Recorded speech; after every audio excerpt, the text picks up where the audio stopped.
LTT as a residual guerrilla force, this doesn't answer the question. This only answers the question how the LTT leadership was to go out.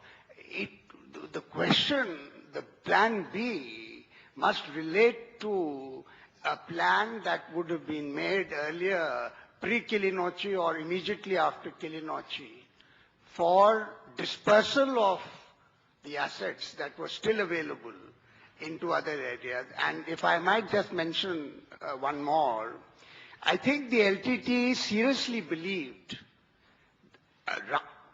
quite wrongly, that there would be intervention.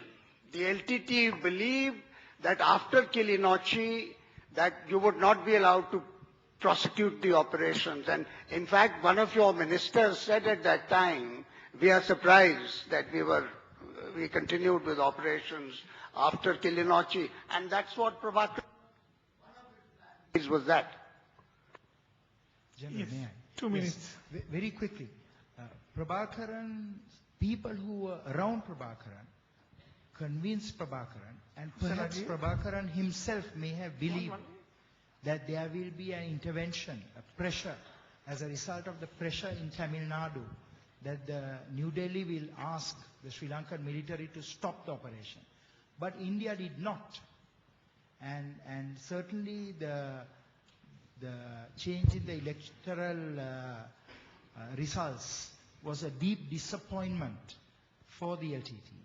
And I think that during that time, the excellent relationship between Sri Lanka and India finally sealed the fate of the LTT. For those who do not know, Prabhakaran was a proclaimed offender India for Prabhakaran's role in the assassination of Rajiv Gandhi, and so was Pottu Amman, who was the head of intelligence of the LTT, and both these people were operating in the no-fire zone till the final stage. But certainly the leadership in India at that time worked very closely with the leadership in Sri Lanka.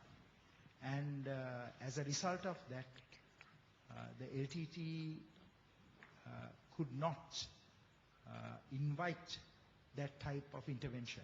I also want to say that you're correct in the sense that the LTT had a very small presence, extremely a small presence outside the no-fire zone.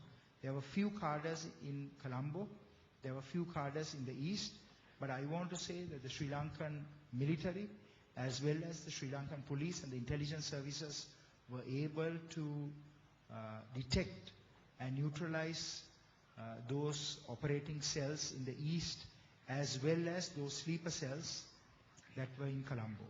But the numbers were very, very small compared to the key strength of the LTT that was active in the Velumulli Vaikal, Karavimulli Vaikal and the Pudumathalan region. Thank you very much. Thank you, Professor Rohan. Professor Rajiv Vijay Singh, you may take 2 minutes max because right. you have to I'll end try the and make session. it 1 minute, but I think generally you raised a very good point when you asked about the plan B. And to me, one of the most astonishing things of analysis of this whole conflict is the failure to quite understand what Prabhakaran's plan B was. It was an assumption that the Sri Lankan forces would be stopped. And in order to stop them, it was desirable that civilians be killed.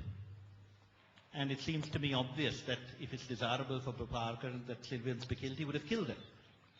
And I think there's clear evidence on January, the first day on which there were allegations of more than double figures of civilians, the UN told us, having thought we were doing it, they sent us a message saying, for information, most of the firing came from the LTT. Now the interesting thing is that I think, as Rohan said, I think we need to be very grateful to India. Because India understood this. They were not taken in by claims that Sri Lanka was killing civilians. Because India had dealt with Prabhakaran before. They knew exactly what he had done. Well, you yourself had done this when emotions were raised by him. And I think one of the most interesting factors about this is your knowledge helped us. 2 years ago, when there were suggestions by the UN Secretary General that perhaps we might be engaged in war crimes, I wrote an article in which I said, with knowledge comes wisdom. And the Sri Lankan Ministry of Foreign Affairs got very angry with me, thinking I was suggesting the Secretary General was ignorant. I would never dream of suggesting such a thing.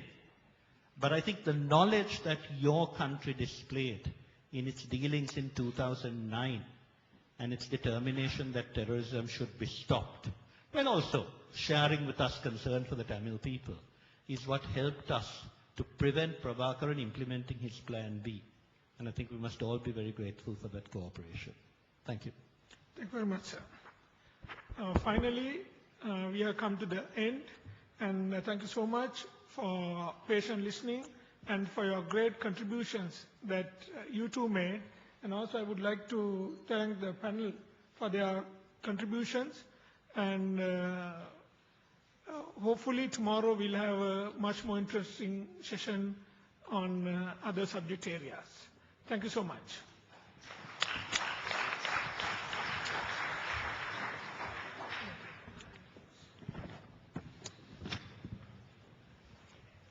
Well, ladies and gentlemen, the second day's proceedings are concluded here.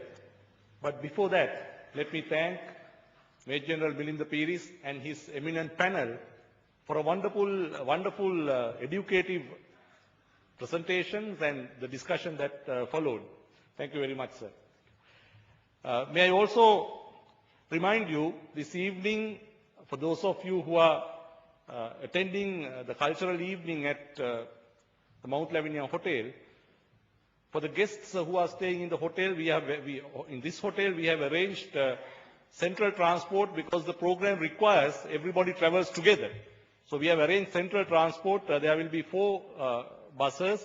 So I would request for everyone to come down and get into the buses and be seated in your buses by 18:45 so that we can reach there on time. And for others who are attending from other localities, please be at the Hotel Mount Lavinia by 19:15. Thank you very much and have a nice evening.